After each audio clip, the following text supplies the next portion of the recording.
Middle class आज सरकार को वो गाना सुनाना चाहता है कि सारी उम्र हम मर मर के जी लिए, एक पल तो अब हमें जीने दो। काफी चर्चा हुई सर सरकार द्वारा कि हम मिडिल क्लास के लिए 12 लाख की टैक्स रियायत लेकर आए।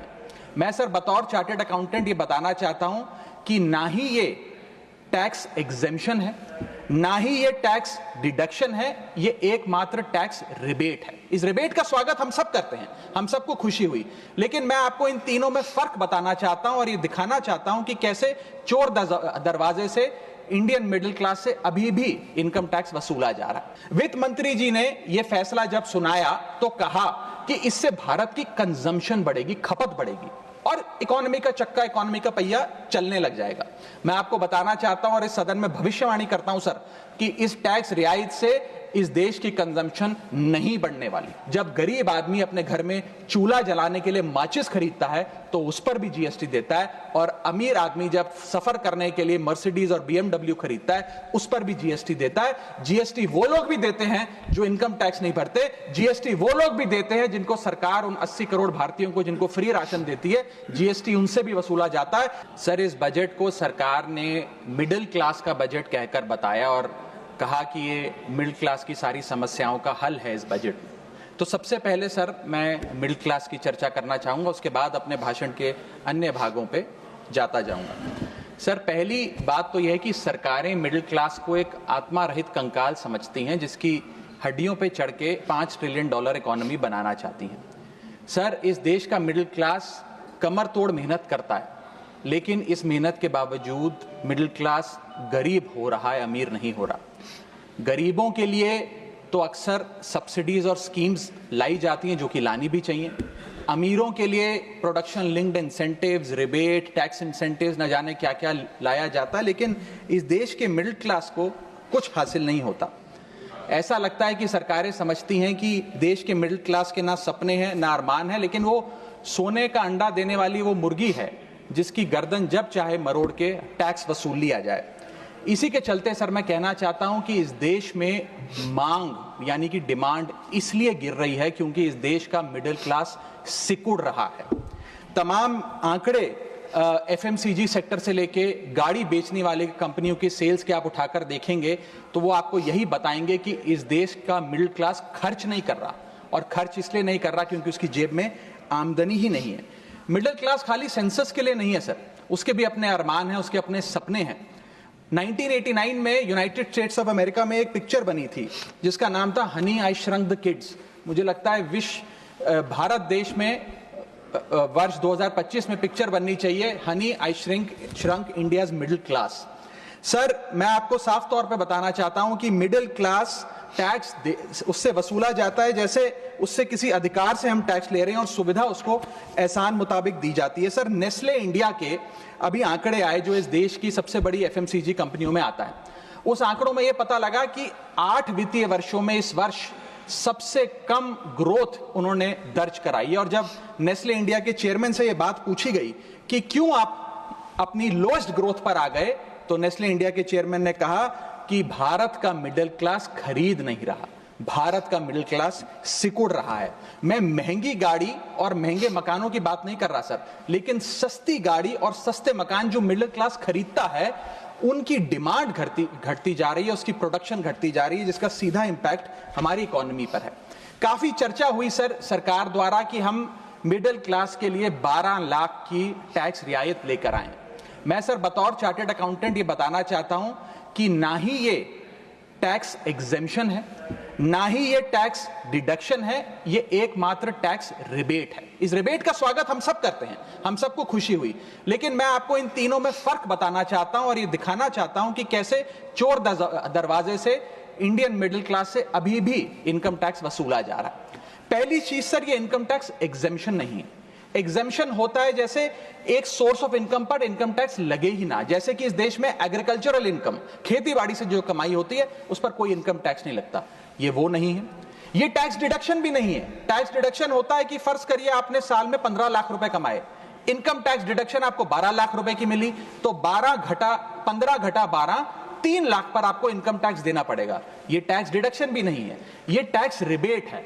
यानी कि 12 लाख तक अगर आपने पैसा कमाया साल में तो आपको इनकम टैक्स नहीं देना, लेकिन जैसे ही 12 लाख से ज्यादा, फर्ज करिए आपने 12 लाख 1,000 रुपए कमाया, तो पूरे 12 लाख 1,000 पे आपके स्लैब अनुसार आपसे इनकम टैक्स वसूला जाएगा। और दूसरी चीज, कैपिटल गेन्स पे, यानी कि अगर आप अपने कोई मकान बेचते हैं, सोना बेचते हैं, इक्विटीज बेचते हैं, शेयर्स बेचते हैं, उस पर जो कैपिटल गेन पे, मुनाफे पे लगता है टैक्स, वो इस 12 लाख की सीमा में नहीं आएगा, उस पर आपको अतिरिक्त टैक्स देना पड़ेगा। सर लेकिन इस 12 लाख की रियायत से कितने लोगों को भारत देश में फायदा हुआ, यह भी समझने की आवश्यकता है। हम 140 करोड़ की आबादी वाले देश में रहते हैं, जिसमें मात्र 8 करोड़ लोग इनकम टैक्स की रिटर्न भरते हैं, और इन 8 करोड़ लोगों में से मात्र 3 करोड़ लोग इनकम टैक्स भी भरते हैं। यानी कि 8 करोड़ लोग इनकम टैक्स की रिटर्न भरते हैं, 5 करोड़ लोग जीरो इनकम दिखा के अपनी इनकम टैक्स की रिटर्न भरते हैं, जीरो टैक्सेबल इनकम, और उनसे कोई इनकम टैक्स नहीं वसूलती। लेकिन जो बाकी 3 करोड़ बचे, मात्र वो ही इनकम टैक्स भरते हैं। तो किन लोगों का फायदा हो रहा है, यह भी समझने की आवश्यकता है। और इसका मुकाबला आप करिए सर, सीएमआई का डेटा बताता है कि इस देश में कंजम्पशन के आधार पे 43 करोड़ इंडियन, 43 करोड़ भारतीय भारत की मिडिल क्लास में आते हैं। 43 करोड़ में से मात्र 2 से 3 करोड़ लोगों को ही इसका फायदा होने जा रहा है। उसका हम स्वागत करते हैं, लेकिन बाकियों के लिए क्या? वित्त मंत्री जी ने यह फैसला जब सुनाया तो कहा कि इससे भारत की कंजम्पशन बढ़ेगी, खपत बढ़ेगी, और इकोनॉमी का चक्का, इकोनॉमी का पहिया चलने लग जाएगा। मैं आपको बताना चाहता हूं और इस सदन में भविष्यवाणी करता हूं सर, कि इस टैक्स रियायत से इस देश की कंजम्पशन नहीं बढ़ने वाली। अगर आप वास्तव में इस देश की खपत यानी कि कंजम्पशन बढ़ाना चाहते हैं, तो आपको इनकम टैक्स के साथ साथ जीएसटी नाम का टैक्स कम करना पड़ेगा, क्योंकि जीएसटी वो टैक्स है जो इस देश का अमीर से अमीर आदमी और गरीब से गरीब आदमी भी देता है। जब गरीब आदमी अपने घर में चूल्हा जलाने के लिए माचिस खरीदता है तो उस पर भी जीएसटी देता है, और अमीर आदमी जब सफर करने के लिए मर्सिडीज और बीएमडब्ल्यू खरीदता है उस पर भी जीएसटी देता है। जीएसटी वो लोग भी देते हैं जो इनकम टैक्स नहीं भरते, जीएसटी वो लोग भी देते हैं जिनको सरकार, उन 80 करोड़ भारतीयों को जिनको फ्री राशन देती है, जीएसटी उनसे भी वसूला जाता है। तो सही मायने में अगर आप भारत में खपत यानी कि कंजम्पशन को बढ़ाना चाहते हैं, इकोनॉमी रिवाइव करना चाहते हैं, तो आपको जीएसटी कम करना पड़ेगा और जीएसटी स्ट्रीमलाइन करना पड़ेगा। सर मिडिल क्लास इस देश का सबसे देशभक्त क्लास है, जो सबसे ज्यादा टैक्स देता है। और सर जब नौकरी से लौटता हुआ साधारण पैंट शर्ट पहने मिडिल क्लास का आदमी मेट्रो की लाइन में खड़ा होता है, तो उसे यह चिंता नहीं होती कि घर जाकर कौन सी पिक्चर देखूंगा या कौन सा पकवान खाऊंगा।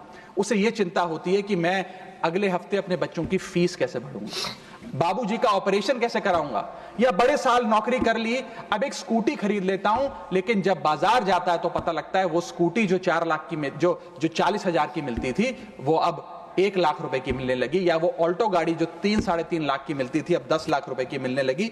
ये सच्चाई है सर, और इसलिए है क्योंकि सर सैलरी बढ़ती नहीं, बचत होती नहीं, सिर्फ और सिर्फ महंगाई बढ़ती है। और सर मैं ये भी आपको बताना चाहूंगा, रिपोर्ट्स बताती है, इकोनॉमिक सर्वे ऑफ इंडिया बताता है कि सैलरी औसतन मात्र 3% बढ़ी है पिछले वित्तीय वर्ष में, जबकि food inflation 10%, health care inflation 15%, और कंज्यूमर प्राइस इन्फ्लेशन और न जाने कितनी इन्फ्लेशन तो इनसे कहीं ज्यादा ऊपर आंकड़ों पर आज मंडरा रही है। लेकिन उसके मुकाबले सैलरी मात्र 3% बढ़ी।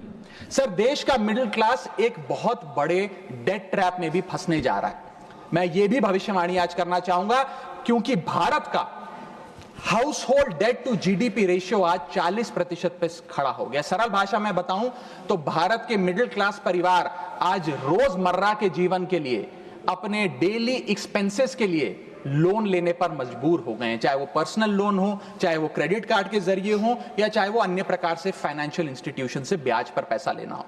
यानी कि जो सैलरी 1 तारीख को आती है, वो पहले ही आपके रोजमर्रा के जीवन में जो आपने खर्चा करने के लिए ब्याज पर पैसा लिया हुआ है, उसके भुगतान में लग जाती है, और इंडिया का मिडिल क्लास एक डेट ट्रैप में फंसता जा रहा है। ये लोन कोई मकान बनाने के लिए या दफ्तर खरीदने के लिए या एसेट क्रिएशन के लिए नहीं है, ये day to day expenses meet करने के लिए, जो भारत के मिडिल क्लास को एक डेट ट्रैप में खड़ा करता जा रहा है। सर सैलरी तो 7 तारीख को आती है महीने की, लेकिन 1 तारीख को मकान मालिक आ जाता है दरवाजे पे दरवाजा खटखटाने की किराया दो। और सारी उम्र काम करने के बाद एक मिडिल क्लास का आदमी सोचता है कि अंत में रिटायरमेंट के समय एक छोटा सा अपना मकान, जमीन खरीद के मकान बनाऊंगा। जमीन खरीद के मकान बनाना तो छोड़िए सर, आज रियल एस्टेट के प्राइसेस, आपकी अर्निंग्स, मिडिल क्लास की अर्निंग्स के मुकाबले इतने ज्यादा हैं कि रिटायरमेंट 2-3 जन्म काम करने के बाद, रिटायरमेंट लेने के बाद भी शायद वो 2 BHK अपार्टमेंट भी नहीं खरीद पाएगा। इसीलिए मिडिल क्लास आज सरकार को वो गाना सुनाना चाहता है कि सारी उम्र हम मर मर के जी लिए, एक पल तो अब हमें जीने दो।